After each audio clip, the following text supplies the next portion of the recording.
2부 주제 발표는 우리 서울대학교 정승철 교수님 진행으로 진행이 되겠는데요. 어쨌든 2부도 여러분들과 함께 우리 제주어 보존을 위해서 함께 힘을 모아보도록 하겠습니다. 앞에 제 소개를 할 때 못 봤던 분들이 계실까 해서요. 다시 제 소개를 할까 합니다. 저는 이번 행사를 주관한 제주학연구센터 전문연구위원 김순자입니다. 감사합니다. 우리 바쁘신 가운데도 이제 정승철 교수님께서 다른 일정을 끝내고 바로 또 제주로 오셨습니다.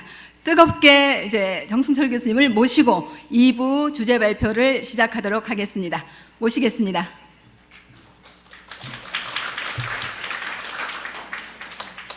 안녕하십니까.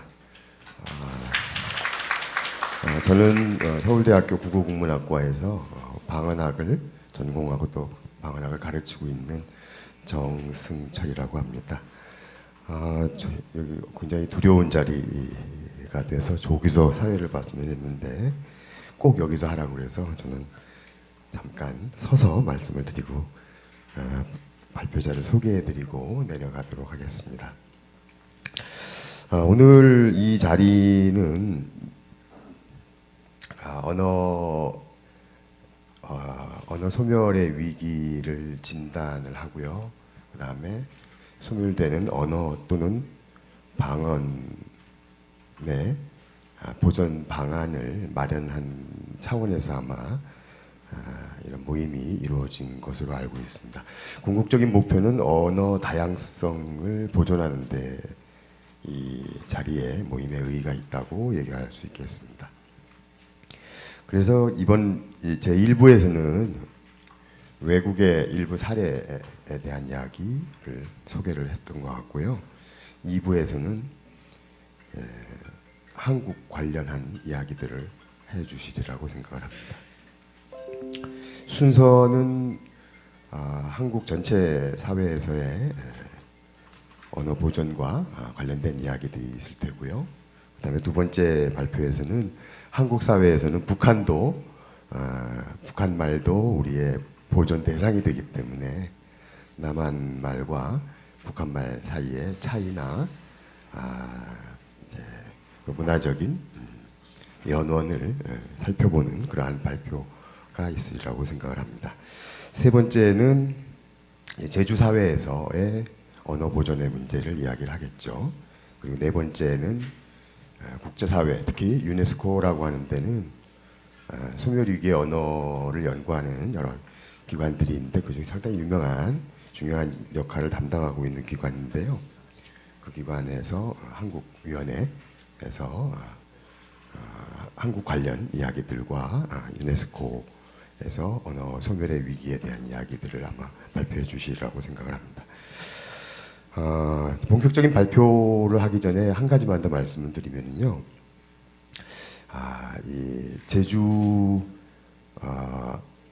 오늘 발표의 중심 대상은 제주어라고 이제 부르지만 우리 학계 한국 사회에서는 제주 방언이라든지 제주 지역어라든지 제주어는 물론 그다음에 제주 말이라든지 이런 여러 용어들이 사용되고 있습니다. 오늘의 취지가 언어 다양성을 보존하는 차원에 있는 것이어서 더욱더 그런 여러 다양한 용어들이 이 자리에서 사용이 되더라도 본래의 취지, 언어 다양성을 보존한다는 취지를 이해해 주신다면 크게 어려움이 없이 받아들여 주실 수 있으리라고 생각을 합니다. 여러 선생님들이 발표해 주셨는데 그 안에 다양한 용어들이 쓰인다고 해서 이상하게 보시진 않으셔도 괜찮다고 생각을 합니다. 그럼 제일 먼저 국립국어원에서 위진 연구관님께서 한국 사회에서의 지역어 보존에 관련된 이야기들을 해주시도록 하겠습니다. 네. 안녕하십니까. 국립국어원의 위진이라고 합니다.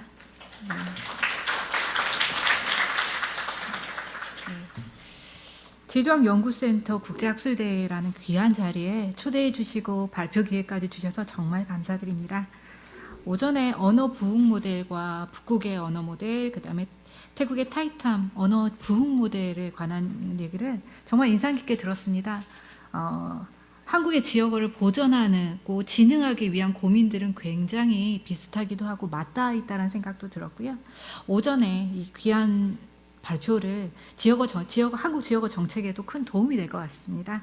네, 저는 이제 제주 지역어를 들여다보기 위해서는 제주 지역어가 포함된 큰 범주인 한국어 지역어 전체를 좀 볼 필요가 있다고 생각해서 한국어 지역어 보존 및 진흥 정책을 한번 소개하고자 합니다. 제가 소개하는 한국어 지역어 보존 및 진흥 정책은 국가 차원에서 이루어지는 내용이라고 생각하시고 들어주시면 감사하겠습니다. 네, 먼저 차례는 한국어 지역어를 좀 개관해 보고요. 그 다음에 국가 차원에서의 지역어 정책, 그 다음에 국가에서 진행한 지역어 사업에 대한 추진 성과, 그리고 앞으로의 계획을 말씀드리겠습니다. 네, 한국어 지역어 개관에 앞서서 제가 몇 년 전에 인도에 있는 한 언어학자를 국제학술대회에서 만났는데요. 여러분, 우리나라에는 몇 개의 언어가 사용되고 있을까요? 저는 그 얘기를 딱 듣는 순간 굉장히 당황했던 기억이 있습니다. 우리나라에는 한국어만을 다 사용하고 있기 때문에 언어 환경에 있어서 별로 고민을 해본 적이 없었던 것 같습니다. 하지만 인도 같은 경우는 6,000개의 언어가 사용된다고 보고되었다고 하더라고요. 그래서 이제 생각한 게 한 국가에서 사용되는 언어 환경은 국가를 구성하는 민족과 계층, 그들의 역사, 그들의 문화, 지리적 특성까지 이 모든 다양한 요인에 의해서 만들어진다라고 형성된다고 판단했습니다. 먼저 한국어에 대한 사용 환경을 살펴보면 에스놀로그에 의하면 한국어 사용 지역은 한반도입니다. 즉 남한과 북한이고요. 한국어 모호화자 수는 약 7,730만 명, 굉장히 많은 수입니다.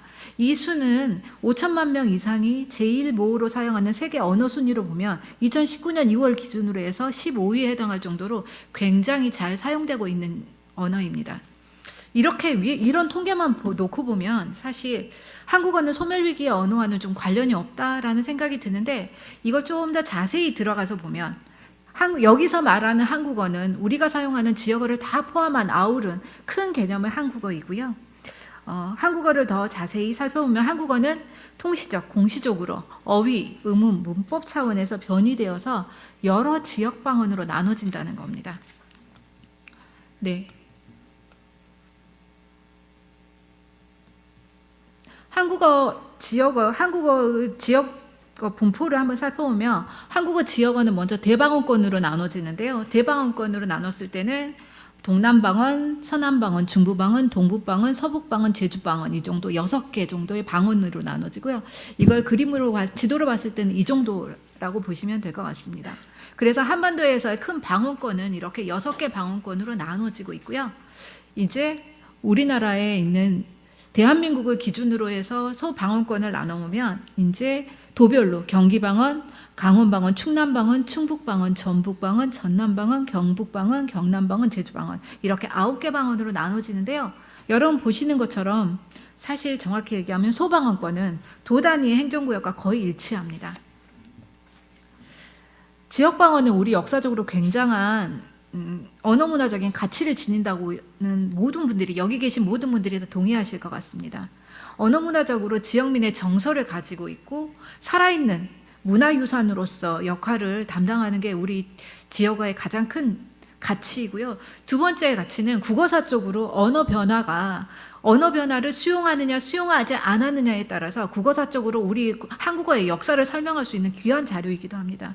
여기에 지역어의 가장 큰 가치가 있습니다. 그런데 그런데 이렇게 언어문화적 가치가 너무나 넘쳐나는 높은 지역어가 1980년대 이후 산업화의 영향에 따라서 전통적인 생활 방식이 변화하면서 점점 소멸이 돼가기 시작했고, 대중매체를 사용하면서 표준어 중심의 어휘 사용이 이루어졌습니다. 더군다나 우리 학교 교육은 모두 다 표준어 중심의 교육 정책으로 가다 보니 표준어를 중심으로 한 언어 생활이 굉장히 주류를 이루었던 겁니다.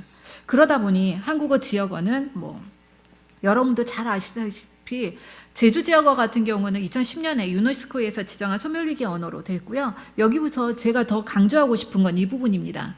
일상생활에서 지역어 사용 비율이 5년 사이에 7% 정도 줄어들었습니다. 이거는 2015년 국립국어원에서 진행한 2015년 국민의 언어의식 조사에서 살펴본 내용인데요. 5년 사이에 일상생활에서 사용하는 어휘가 일상생활에서 사용하는 언어에서 지역 방언의 비율이 7%가 줄었다는 것은 굉장히 큰 의미 있는 숫자라고 생각합니다. 일상생활이라는 것은 가장 편한 환경입니다. 그렇다면 화자라면 당연히 자기가 편한 언어를 사용할 것인데 그 편한 환경에서조차 표준어가 사용되고 있다는 것, 그리고 5년 사이에 7%가 줄었다는 것, 이거는 굉장히 의미 있는 숫자라고 생각합니다. 그래서 우리 지역어가, 한국의 지역어가 전반적으로 다 지금 소멸 위기에 놓여 있다는 것에 대해서는 공감할 수 있는 수치라고 생각합니다. 네, 그러면 이제 한국의 지역어 정책인데요. 제가 소개해드린 정책은 국가 차원에서의 정책입니다. 먼저 제가 속한 국립국어원에서도요, 그 지역어 정책을 수행하고 있습니다.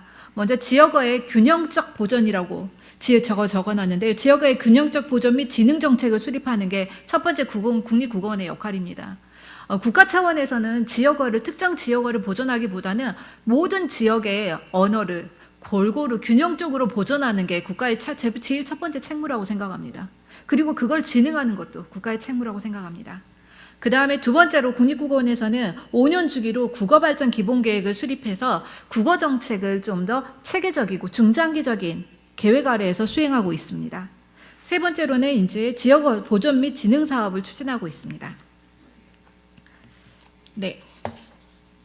먼저 우리나라에서 지역어 보존이 법제화된 것은 2005년 국어기본법이 제정되면서부터입니다. 국어기본법 제4조를 보면 국가와 지방자치단체의 책무라고 나와 있는데요. 국가와 지방자치단체는 변화하는 언어 사용 환경에 능동적으로 대응하고 국민의 국어 능력 향상과 지역어 보존 등 국어의 발전과 보존을 위하여 노력하여야 한다라고 나와 있습니다. 자, 국어기본법에서 지역어 보존은 국가와 지방자치단체의 책무로 나와 있습니다. 근데 이 국어기본법에 한계가 있는 게 구체적으로 지역어 보존을 위해서 무엇을 해야 하는지, 국가는 무엇을 해야 하는지, 지방자치단체는 무엇을 해야 하는지에 대한 내용이 이렇게 자세한 규정이 있지 않아서 이게 좀 선언적인 성격이 강합니다. 그래서 제일 먼저 바꿨으면 하는 게 국어기본법에서 지역어 보존을 위해서 어떤 내용을 우리가 수행해야 되는지 하는 법 개정이 좀 이루어졌으면 좋겠다는 게 이제 지역어 담당자로서의 의견입니다. 그래서 이제 국립국어원에서는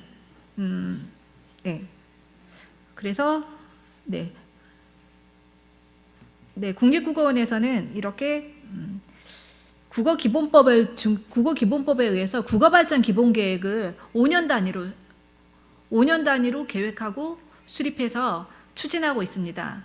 제1차 국어발전 기본계획은 2007년부터 2011년까지였고요.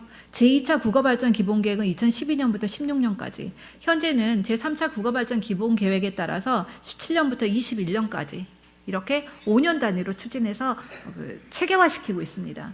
그리고 준비된 계획을 준비한 사업에 맞춰서 진행하고 있습니다.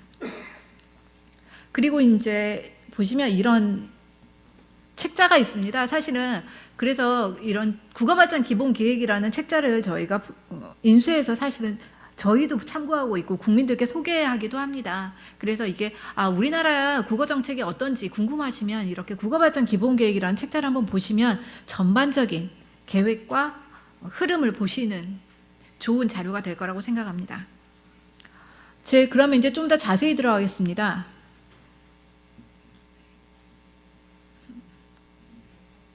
네, 이제 제1차 국어발전 기본계획입니다. 제1차 국어발전 기본계획에서는 지역어 정책에서는 딱 목적이 뭐였냐면 소멸위기에 처한 지역어 보존이었습니다. 여기서 우리가 소멸위기에 처한 지역어라고 했을 때 좀 개념 정의가 좀 필요할 것 같습니다. 여기서 제1차 국어발전 기본계획에서는 소멸위기 지역어를 80대 이상의 어르신들이 사용하는 소멸위기의 언어라고 개념 정의를 했습니다. 그래서 급속히 소멸되어가는 지역어를 보존하기 위해서 제일 먼저 지역어 조사를 했습니다. 그래서 국내 내지는 국외 한민족 지역어 현지 조사를 진행할 계획을 세웠습니다. 그 다음에 두 번째로는 지역어와 달리 기층 생활은 좀 다른 차원의 문제가 있습니다. 그 일상생활에서 사용하는 용어들이고요. 그게 어촌이나 농촌이나 산촌이나 아니면 직업이나 이런 거에 따라서 굉장히 다양한 생활어를 사용하고 계셔서 지역어와는 다른 차원의 민족 생활어 조사를 계획했습니다. 그리고 제2차 국어발전 기본계획에서도 목적은 동일합니다. 소멸위기에 처한 지역어 보존이었는데요. 여기에 저희가 하나를 더했습니다. 1차 국어발전 기본계획을 진행하면서 저희가 생각했던 게 무엇이냐. 지역어 사용 환경을 조성하지 않고는 지역어 보존에 한계가 있다는 겁니다. 저희가 지역어 보존을 한다고 녹음을 잘 해가지고 창고에 넣어두면 그건 창고에 있는 하나의 유물이 될 뿐이고 보존만 될 뿐이고 활용성이 떨어진다는 겁니다. 그래서 사람들이 사용하기 위해서는 지역어 사용 환경을 조성하는 방향이 필요하겠다라는 생각을 해서 저희가 이제 두 가지 사업을 더 추진했습니다. 먼저 지역어 경연대회 및 개최를 지원하는 겁니다. 그래서 지역 언어 문화를 사람들이 잘 사용하실, 지역민들이 잘 사용해 주실 수 있도록 환경을 만들어 드리는 거고요. 두 번째로는 지역어 상품을 개발하는 겁니다. 그래서 지역어의 경제적 가치를 인식시키는 겁니다.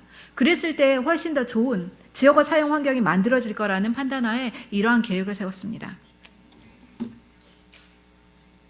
네, 세 번째 국어발전 기본계획에서는 이제 저희가 10년 동안 잘 보존하기 위해서 모아두었던 자료를 활용하는 게 목적이 되었습니다.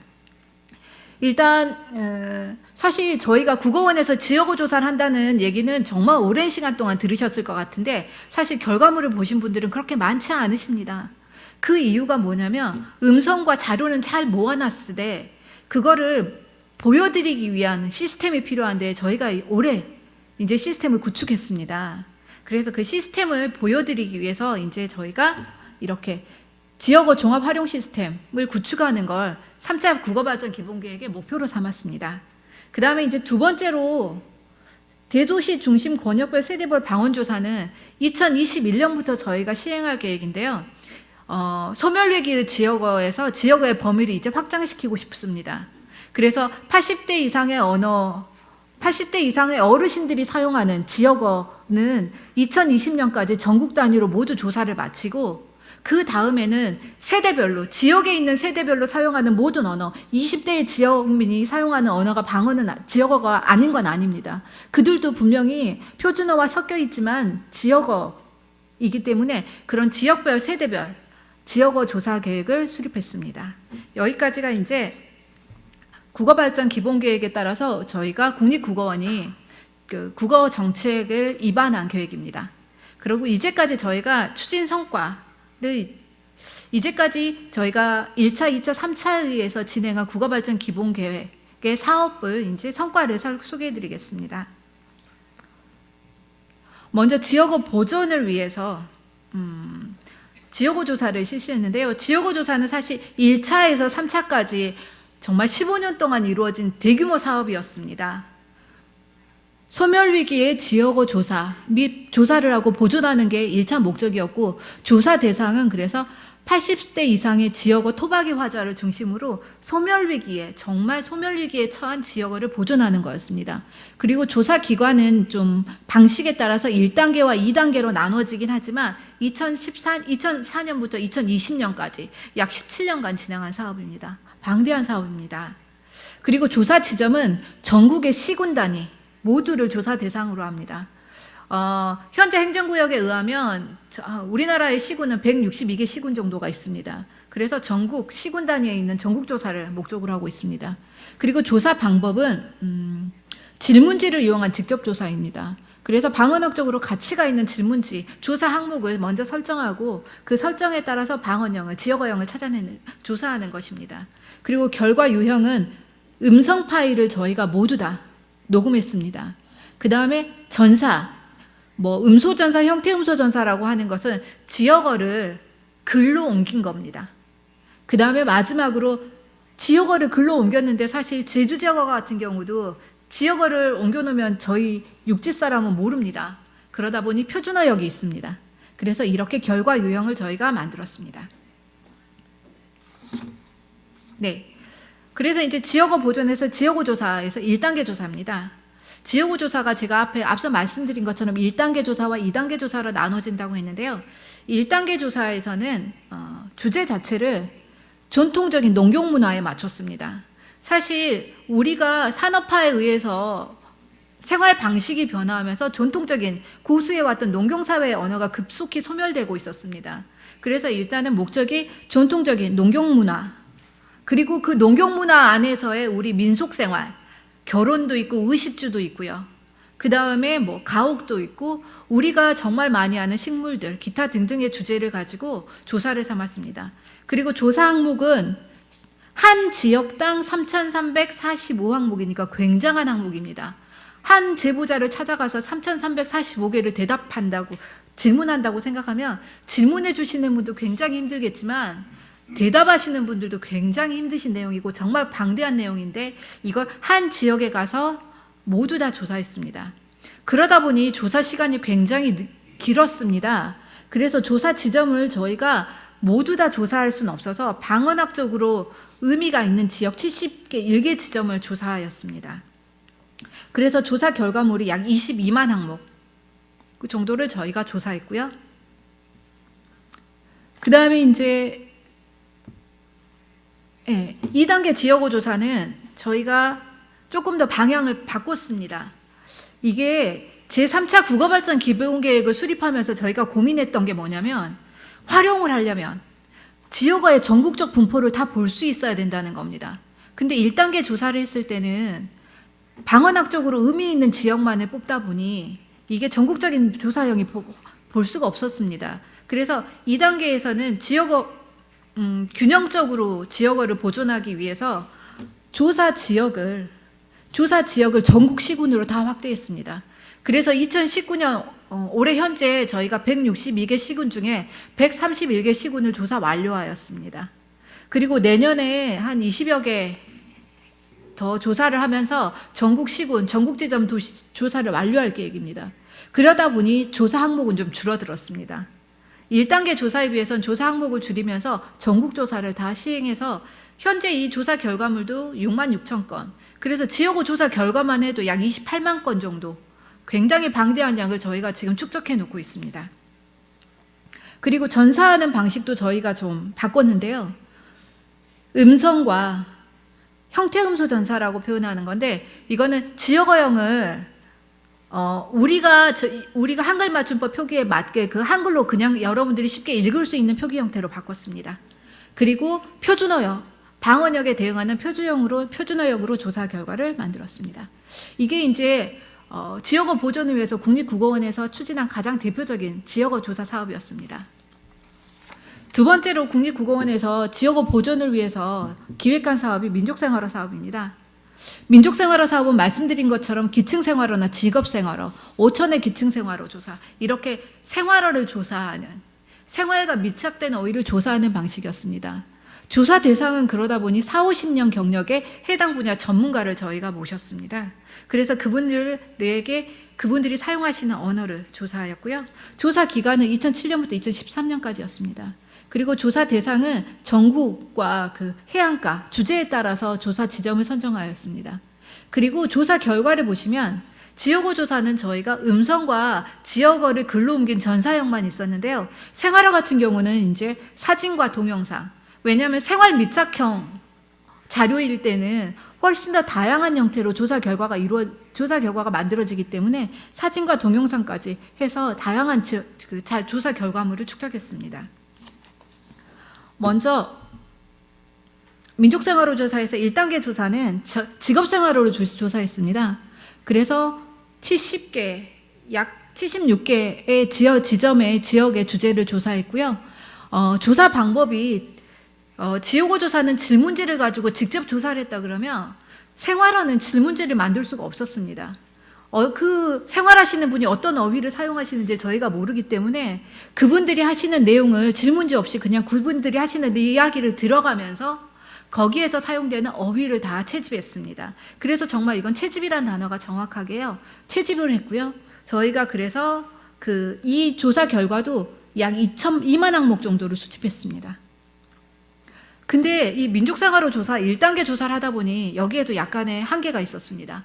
주제가 너무 다양하다 보니 결과를 통합적으로 활용하는 데는 한계가 있었습니다. 그래서 이 주제가 낱낱이는 모두 다 가치 있는 것이고 조사 결과들이 낱낱이는 모두 다 보존 가치가 있지만 통합해서 보여주는 데는 한계가 있다고 생각해서 2단계 민족생활호 조사에서는 조금 더 주제를 줄였습니다. 그래서 2단계 지역 민족생활호 조사에서는 어촌의 기층생활호를 저희가 체계적으로 조사했습니다.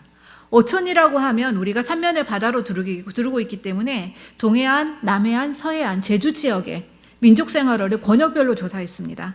저희가 3년간 조사해서 12개 지점을 조사했고요. 그 조사 결과를 저희가 2013년에는 해안별로 어떤 어휘가 사용되고 있고 어떤 어휘 차이가 있는지 사용 비교를 하는 엑셀 파일을 만들어서 보고서에 실었습니다. 그래서 어촌에서도 어떤 어종이 어떻게 불리는지에 대한 결과 보존을 했고요. 두 번째로는 저희가 2013년에 질문지, 조사 결과를 바탕으로 어촌 생활을 하려면 어떤 질문지가 필요한지에 대한 질문지까지를 작성했습니다. 네. 여기까지가 이제 지역어 보존을 위한 사업이었고요. 지역어 진흥을 위한 사업은 크게 저희가 2가지를 했습니다. 먼저 지역어도 언어인 만큼 생명력을 유지하는 게 가장 큰 목적이 생존의 목적일 것 같습니다. 그래서 지역 언어 문화 행사를 통해서 지역어에 대한 부정적 인식을 개선하고 지역민에게 지역어를 자유롭게 사용할 수 있는 계기를 좀 마련해 드리고 싶었습니다. 그래서 저희가 사업한 게 무엇이냐? 지역어를 활용한 행사 프로그램을 개발하고자 했습니다.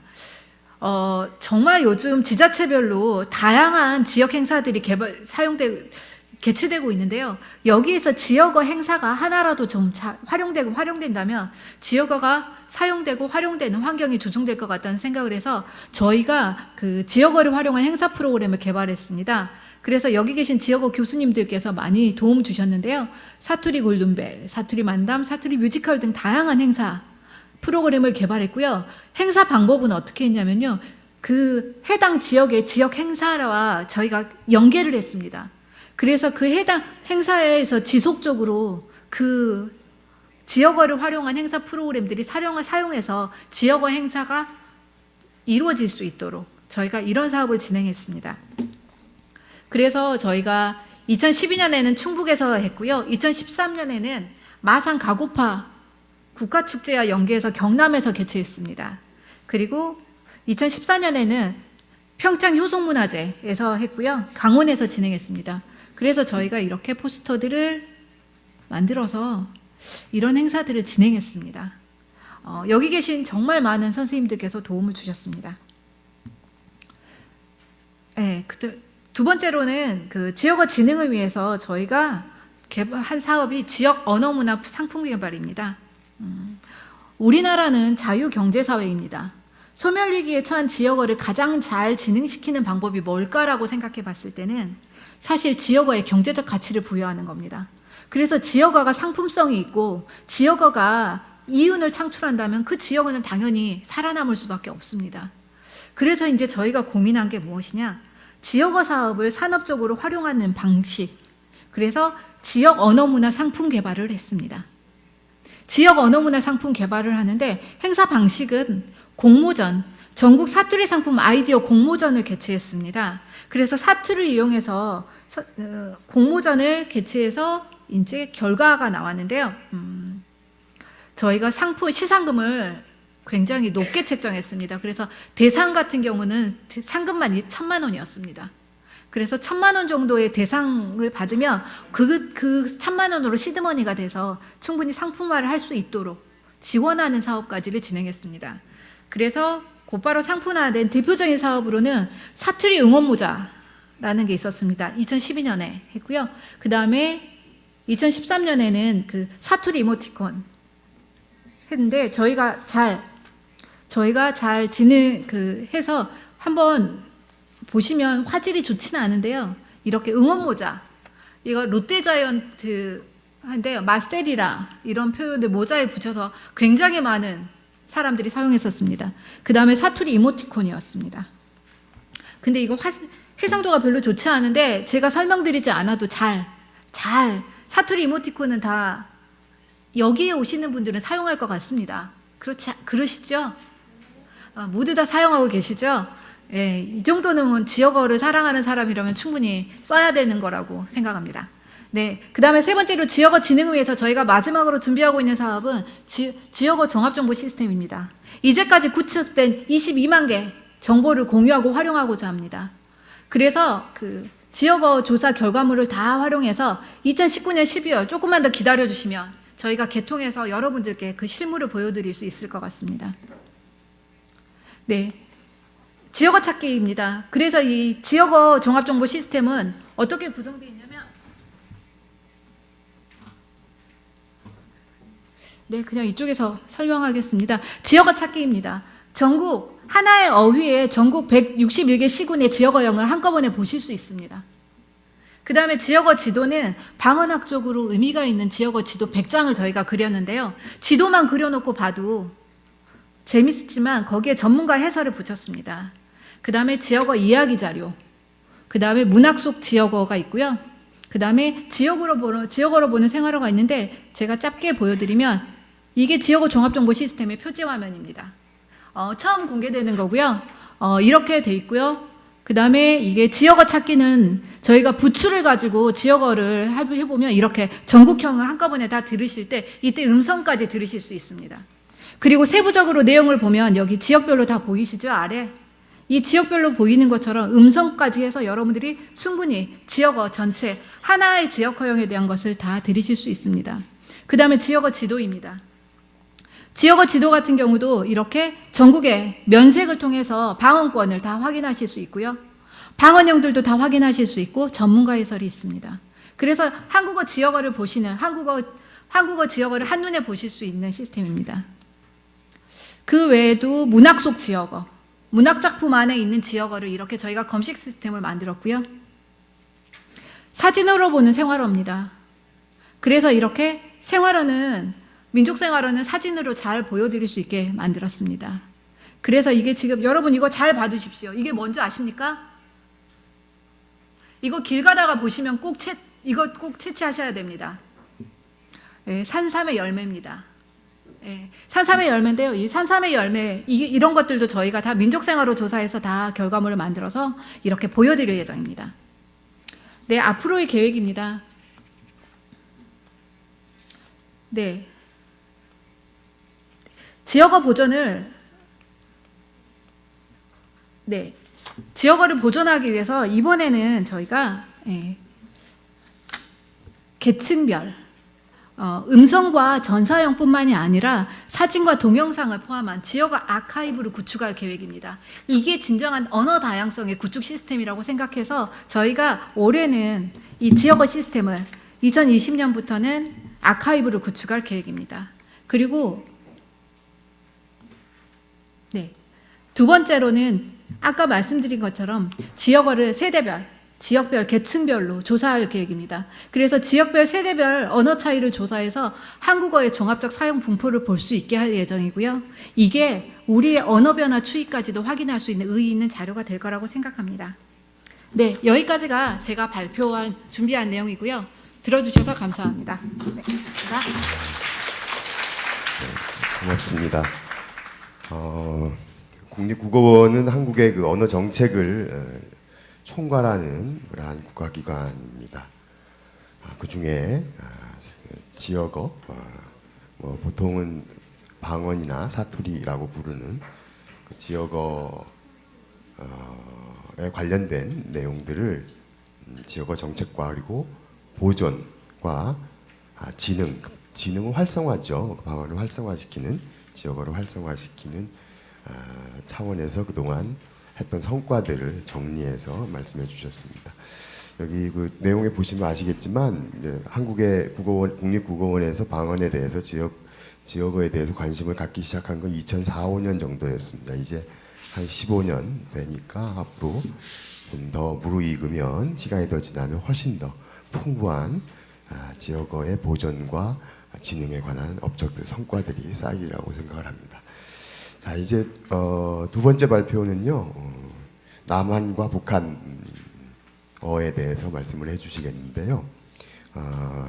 결의말 큰 사전, 남한과 북한 사이에 공통 국어 사전을 만들어내고 있습니다. 그 이름을 결의말 큰 사전이라고 부르는데요. 그 결의말 큰 사전 정확한 명칭은 남북 공동 편찬 사업회 이길재 부장님께서 남한어, 북한어에 대해서 말씀해 주시겠습니다. 오늘 제가 여러분 앞에서 발표할 주제는 통일 시대의 언어 문화에 대해서 나타날 수 있는 여러 가지 문제점들에 대해서 말씀을 드릴 수 있도록 하겠습니다.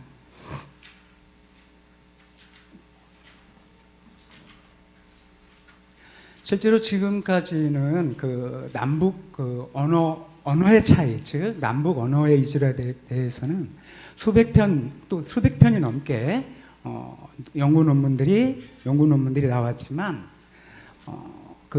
남북의 언어 문화에 관련된, 즉 사회적 문화 현상으로서 언어 문화에 관련된 그러한 연구들은 굉장히 미비한 형편입니다. 그래서 여기에 관심을 갖고, 그래서 제가 인터넷상에서 언어 문화라고 하는 키워드를 가지고 검색을 해본 결과 한 3개의 논문이 발견됐습니다. 그게 뭐냐면 김홍련이 쓴 석사 논문과 그다음에 이주행 선생이 쓴 언어문화에 관련된 논문, 그리고 제가 2014년에 국어원에서 발표한 논문, 이렇게 3가지 정도가 검색되어 나타났습니다. 그만큼 남북의 언어 문화에 대해서는 그 연구가 활발하지 못하고 아주 미비한 형편이라고 이야기할 수 있겠습니다. 물론 남북 언어의 이질화를 다루면서 언어 문화를 조금씩 다루고 있기는 하지만 본격적으로 남북의 언어 문화를 다루는 그런 논문들은 그렇게 많지 않았습니다. 그래서 제가 이번 발표는 즉 남북 언어 문화의 구조적 모형을 제시하고, 그리고 남북 언어 문화의 유형적 특성이 뭔지를 제시하고, 그리고 그랬을 때 남북 언어 문화 통일이 됐을 때 남북 언어 문화 때문에 어떠한 문제가 생길지, 그리고 또 그러한 문제가 생겼을 때 어떻게 해결해야 될지, 이러한 방법론을 모색해 보고자 하였습니다. 그래서 2000년도 논문에 보면 되게 이제 남북 언어 문화를 이렇게 7가지로 나누어서 보고 있습니다. 그래서 남북의 언어 심리, 남북의 언어 정책, 남북의 언어, 남북 소설의 남녀 호칭어, 그다음에 남북 언어의 어휘 문화, 남북 언어의 이름 문화, 남북 문화의 언어, 이렇게 해서 다루고 있지만 실제로 이 논문을 보면 어떤 언어 표현의 범주적 분류를 해서 이렇게 이름을 붙여놓은 것 같고요. 이러한 현상은 이주행 2006년 논문에서도 마찬가지입니다. 그래서 전투성, 주체성, 규범성, 우상화, 최고 지도자에 대한 충성심, 이것을 남북 언어 문화의 특징으로 이야기를 하고 있지만 이 논문도 역시 마찬가지로 어떤 언어 표현의 범주적 분류를 한 것이지 어떤 사회문화적 현상으로서 남북의 언어 문화를 본격적으로 다루고 있지는 않다고 생각합니다. 그리고 일제 2014년 발표문에서는 남북의 언어 문화의 특성을 이념성과 타자성, 다양성, 다원성, 규범성, 그리고 인유성으로 나누어서 고찰한 바가 있습니다. 그래서 보면 이념적 언어 문화라고 하는 것은 실제로는 이념과 체제의 유지, 즉 남북이 동이 이념과 체제를 유지하기 위해서 언어를 사용하고 있고 그 언어에 어떤 이념들이 들어가 있다라고 하는 사실이죠. 그 다음에 타자적 언어 문화는 외대 문화의 수용과 관련돼 있습니다. 그래서 분단 이후에 지정학적 관계로 인해서 어떤 그 문화에 대한 타자성이 생기게 되고 주로 남측은 미국 문화에 대해서 우호적 타자성을 가지게 되고 북측은 소련 문화에 대해서 배타적 타자성을 가지게 됩니다. 그다음에 다양적 언어 문화는 미디어 즉 IT 정보 기술의 발달과 함께 미디어 환경이 변하면서 남측 언어 사회에서는 굉장히 언어 사회가 다양해집니다. 그래서 인터넷상에서 언어 변형이 나타난다든지 이런 현상들이 남한의 언어 사회에서는 나타나기 시작하고요. 그러나 북한의 언어 사회에서는 아직 확실하게 알 수가 없습니다. 그다음에 다원적 언어 문화입니다. 다원적 언어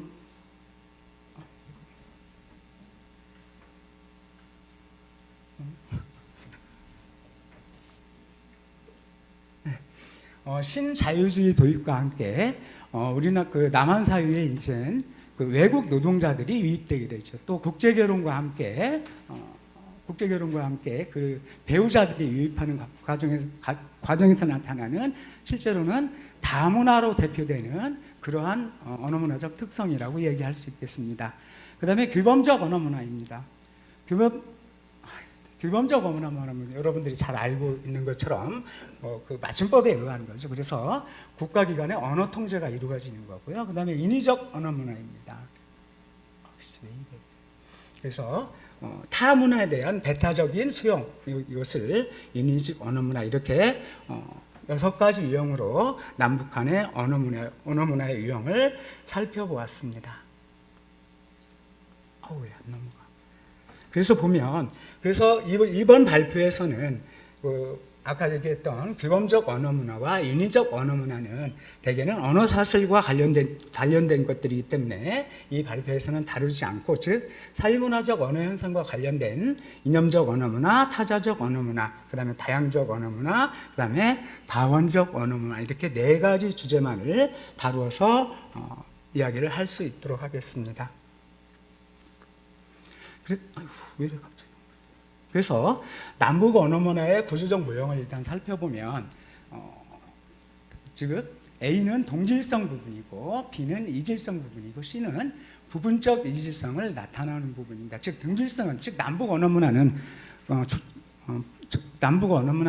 기층 문화의 동질성을 전제로 하고 그 기층 문화가 표층 문화로 바뀌면서 이질성이 나타나게 된다는 그 언어 문화의 구조적 모형을 이렇게 모형을 제시해 왔습니다. 그래서 보면 이질성과 즉 A 부분은 즉 기층 문화를 나타내는 동질성 부분이고요. 그다음에 B 부분은 표층 문화를 나타내는 이질성을 보여주는 표층 문화라고 할 수 있습니다. C는 즉 A와 B의 부분 집합으로서 부분적 이질성을 보여주는 영역이라고 할 수 있겠습니다.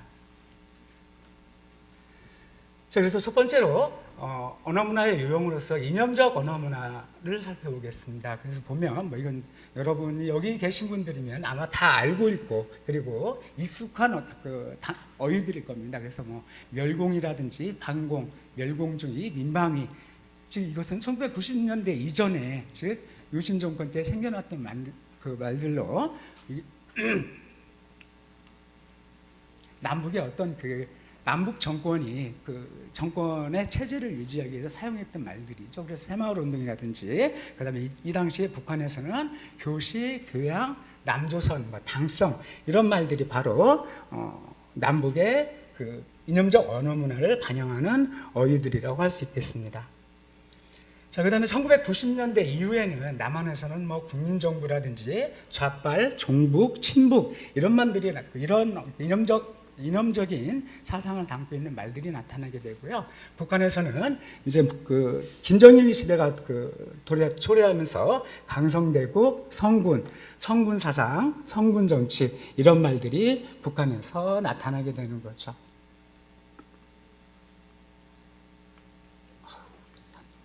자, 그래서 보면 남북 이념적 언어 문화의 모형을 보면 가령 교양, 동무, 자본. 자, 동무라고 하는 것은 실제로는 친한 벗이죠. 그런 그런 점에서는 남북이 동질적이지만 그런데 북한에서는 무엇을 동물을 혁명 동지로 봤을 때에는 부분적인 이질성이 생기게 되는 거죠. 그래서 이런 그 이념적 언어 문화들은 기본적으로는 동질성을 가지고 있지만 그러나 언어 사용에 따라서 부분적 이질성을 갖게 되는 거죠. 자, 그다음에 타자적 언어 문화입니다. 타자적 언어 문화에서 보면 여기 이제 그 아마 그 김일성 교시에서 나오는 말이에요. 그래서 보면 물론 의례어를 다 없앨 수는 없습니다. 이렇게 해서 어차피 우리가 문물로 가지고 있지 않은 것들은 의례어를 받아들일 수밖에 없지만 그러나 가능한 한 외래어는 배척해야 된다라고 하는 배척해야 된다는 김일성 교시에 따라서 북한에서는 굉장히 외래 문화를 또는 외래어를 굉장히 부분적으로 사용하게 됩니다. 그래서 타자적 언어 문화를 보면 남한은 굉장히 미국 문화에 대해서 특히 미국 문화에 대해서 우적 타자성을 가지고 있고 북한은 다른 그 문화에 대해서 배타적 타자성을 가지고 있기 때문에 외래어를 사용할 때 굉장히 선별적으로 사용하게 됩니다. 그래서 보면 남한 그 타자적 언어 문화에 나타나는 그 남한의 유형들입니다. 그래서 글, 뭐 게임머니 이런 게임머니라든지 습득하다 일부를 이용해서 혼성어를 만드는 것들이지 럭셔리하다, 노블하다 이런 말들이 아주 빈번하게 사용되고 있습니다. 그러나 물론 북한에서도 역시 의뢰어들이 들어와서 사용하고 있죠. 그래서 게임, 게이트볼 이런 것들은 영어에서 들어온 의뢰어들이고요. 그 다음에 저 밑에 있는 것들, 카프탄, 라고, 복괄, 랑겐트 이런 것들은 러시아어에서 들어온 의뢰어들입니다.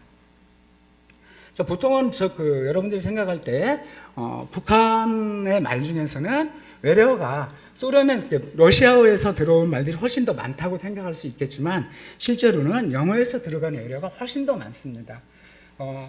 소련에서 들어온 외래어는 10%도 제가 알기로는 안 되는 걸로 알고 있습니다. 근데 보통 사람들이 이야기를 할 때 북한은 러시아어, 남한은 영어 이렇게 얘기하지만 실제로는 상황은 그렇지 않습니다. 영어에서 들어간 외래어가 북한에서도 훨씬 더 많습니다.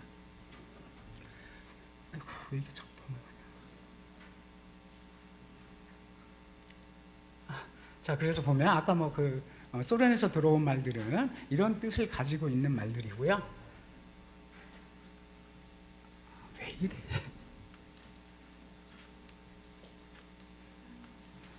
미쳤네. 네네네. 네. 자, 그렇게 해서 남북 타자적 언어의 모형을 보면 이렇습니다. 그래서 버스, 그램, 로봇 이것은 결국은 북한이나 남한이나 다 영어에서 차용을 한 것들이죠. 다만 그래서 그런 부분에서 보면 남북이 동질적이죠. 그러나 옆에 부분적 일정에서 볼 수 있는 것처럼 버스, 그램, 로봇 남측에서는 버스, 그램, 로봇 이렇게 표기의 차이만 나타날 뿐이지 결국은 동질적인 거죠. 그러나 표기에서는 부분적인 이질성을 보이게 된다고 볼 수 있습니다. 자, 그래서 보면 남한과 북한이 전혀 이질적인 거, 그래서 이질적인 게 아니라 같은 것들, 즉 같은 것들은 그룹바, 마이너스, 비너스 이런 것들은 전혀 이질적이라고 볼 수 있고요. 자, 그 다음에 영어에서 들어왔지만 그 표기만 다른 예들이죠. 이것은 부분적 이질성을 갖는다고 볼 수 있겠습니다. 그 다음에 다양적 언어 문화에 대해서 살펴보도록 하겠습니다. 즉, 남한에서는 IT 기술의 발달, 그 다음에 언어 사이의 다양성, 그 다음에 의사소통의 채널이 다양화되면서 굉장히 언어 변형 현상이 나타납니다. 그러나 북한에서는 아직까지 제가 북한을 몇 번 가봤습니다만은 확인해 보지 못했습니다. 그래서 보면 여러분들이 잘 알고 있는 것처럼 남한에서는 이러한 유행성 신조어들이 생기게 되죠. 간지남, 느끼남. 아마 이것도 제가 한참 들었을 때 이야기니까 아마 지금 젊은 세대들은 이런 말조차도 안 쓰게 되고 더 이상한 말들을 쓰겠죠. 그래서 보면 무흡하다, 우프다는 요즘 젊은 사람들도 많이 쓰는 쓰는 것 같아요. 웃긴데 슬프다 뭐 이런 뜻이라고 합니다. 이런 말들이 남측 언어 사이에, 남한 언어 사이에서 굉장히 많이 만들어지고 있죠. 역시 북한에서는 어떤 말들이 만들어진지는 저도 확인을 못 해봤습니다. 이런 걸 확인하려고 한번 물어봤는데 그럼 굉장히 그 북한 언어학자들이 화를 냅니다. 그래서 물어볼 수가 없습니다. 자, 그래서 이제 그 남측 문학 작품에서 쓰인 예들이에요. 그래서 보면 개똥녀, 간지녀, 마마걸, 파파걸 이런 것들이 소설 작품에서도 공공연하게 출연하는 걸 볼 수 있습니다. 역시 마찬가지입니다. 먹튀하는, 뭐 몸짱, 얼짱 이 중에서 물론 국립국어원의 표준국어 대사전에는 안 올라가 있지만 몸짱, 얼짱, 훈남 이런 말은 고려대학교에서 나온 국어 대사전에는 일말로 올라가 있습니다. 이런 말들이 있고요.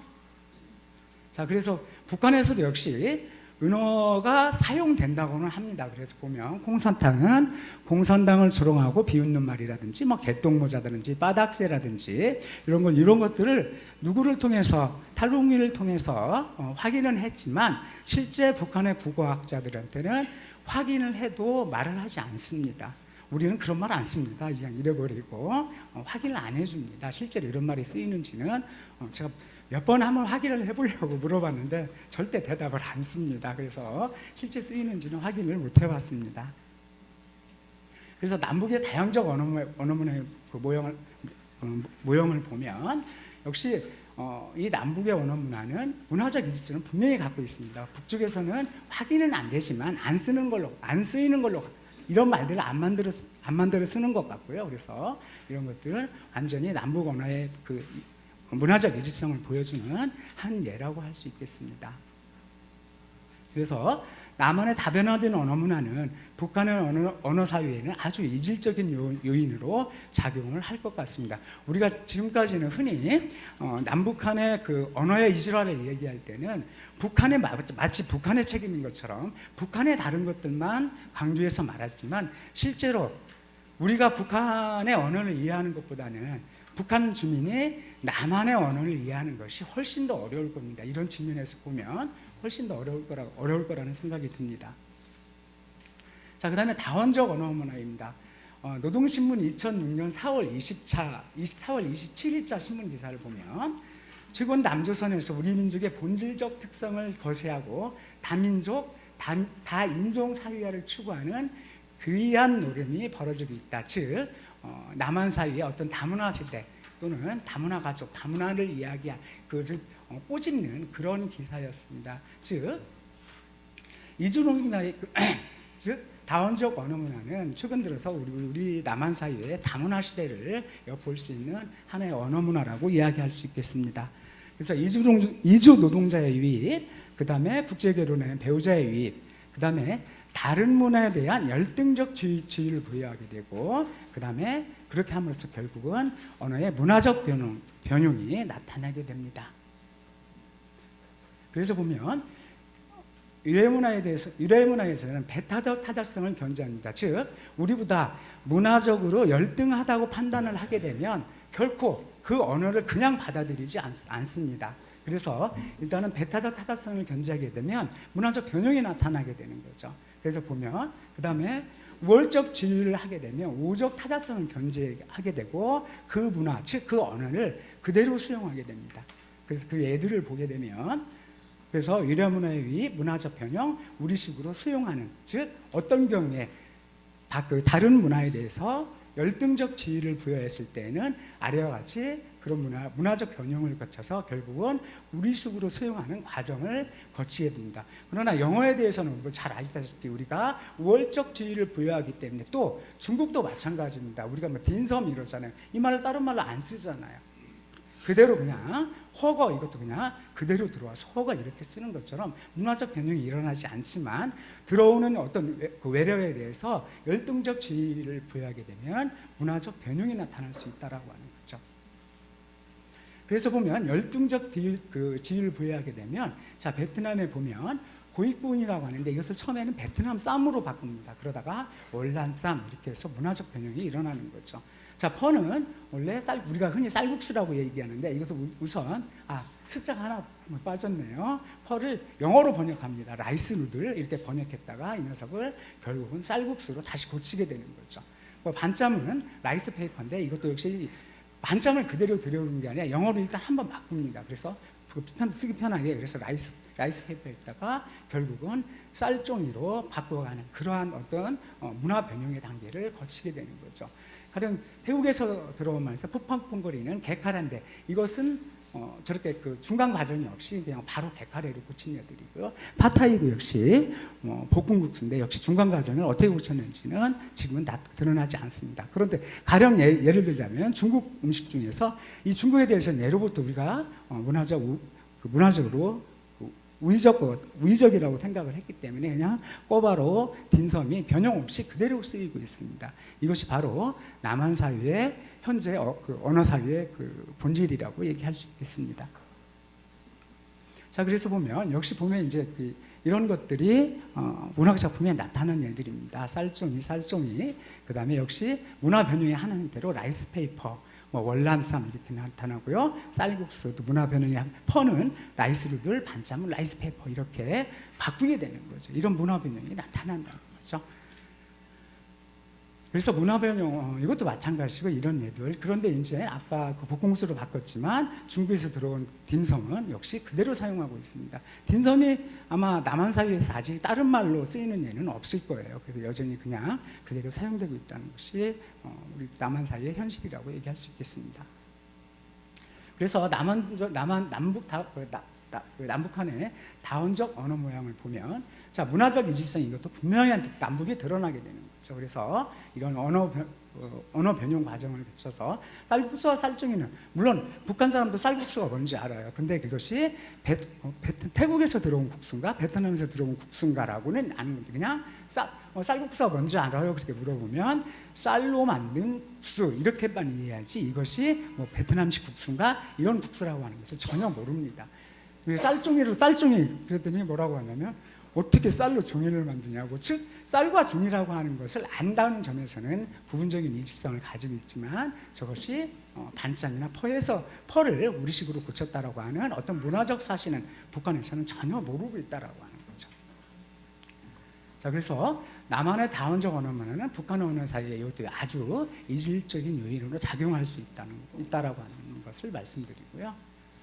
자 그래서 결국은 우리가 흔히 지금까지는 그 남북 언어의 이질화를 얘기할 때는 마치 그것의 원인이 마치 북한에 있는 것처럼 얘기해왔지만 실제로 남북 언어 문화의 어떤 이질성을 이야기하면 그 원인은 실제로는 남한에 있습니다. 이런 것들 때문에 북한 사람들이 한국에 북한 이탈민들이 즉 탈주민들이 한국에 오면 이런 것들 때문에 가장 언어적인 어떤 그 충격 또는 언어적인 그 의사소통의 불통 이런 것들을 저런 이유들 때문에 느낀다고 합니다. 그래서 우리는 지금까지 남북의 언어라든지 언어의 이질성이라든지 남북의 언어 문화를 이야기할 때 항상 북한에 초점을 두고 이야기를 해야지만 이제는 남한 언어 사이의 어떤 이질성 이것이 왜 북한 주민들한테 왜 어렵게 받아들여질 수밖에 없는가 이런 데 초점을 맞추고 앞으로는 남북 언어를 조명하거나 또는 남북의 언어 문화를